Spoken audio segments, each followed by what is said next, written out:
ఒక ప్రశ్న, భూమిపై వేసవి, వర్షాకాలం, చలికాలం ఎందుకు వస్తాయి? నిజంగా సూర్యుడు భూమికి దగ్గరగా వస్తాడా? లేక ఇంకేదైనా కారణమా? మీరు నమ్మరు, ప్రపంచంలోని చాలా మంది ఈ ప్రశ్నకు తప్పు సమాధానం చెబుతారు. చాలా మంది ఇలా అనుకుంటారు: వేసవిలో భూమి సూర్యుడికి దగ్గరగా వస్తుంది, అందుకే వేడిగా ఉంటుంది. కానీ అది పూర్తిగా తప్పు. ఆశ్చర్యకరమైన విషయం ఏమిటంటే, భూమి సూర్యుడికి అత్యంత దగ్గరగా ఉండేది జనవరి నెలలో మాత్రమే.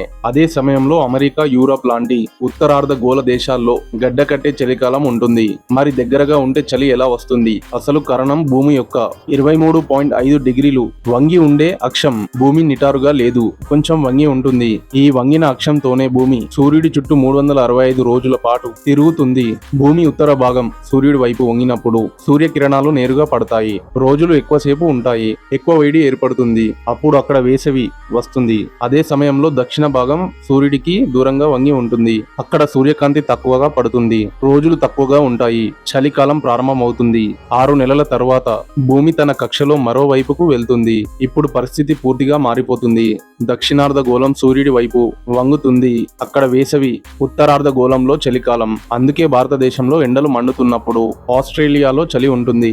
మరి వర్షాకాలం ప్రధానంగా భూమి వేడెక్కడం వల్ల ఏర్పడే గాలి పీడన మార్పులు మరియు మాన్సూన్ గాలులు కారణంగా వస్తుంది. సముద్రాల నుంచి తేమతో కూడిన గాలులు భూమిపైకి వచ్చి వర్షాలను కురిపిస్తాయి. అంటే వేసవి, చలికాలం ప్రధాన కారణం. వర్షాకాలానికి ప్రధాన కారణం మోన్సూన్ విండ్స్. ఇప్పుడు ఒకసారి ఆలోచించండి, భూమి 23.5 డిగ్రీలు వంగి లేకపోతే ఏమయ్యేది? ప్రపంచంలో దాదాపు అన్ని ప్రాంతాల్లో సంవత్సరం మొత్తం ఒకే రకమైన వాతావరణం ఉండేది. వేసవి, చలికాలం, వసంతం, శరదృతువు ఇవేవి మనం ఈరోజు చూసే విధంగా ఉండేవి కావు. కేవలం 23.5 డిగ్రీలు వంపు మొత్తం ప్రపంచ వాతావరణాన్నే మార్చేస్తుంది. ఇలాంటి అద్భుతమైన సైన్స్ విషయాలు తెలుసుకోవాలంటే ఫాలో అండ్ సబ్స్క్రైబ్ చేసుకోండి.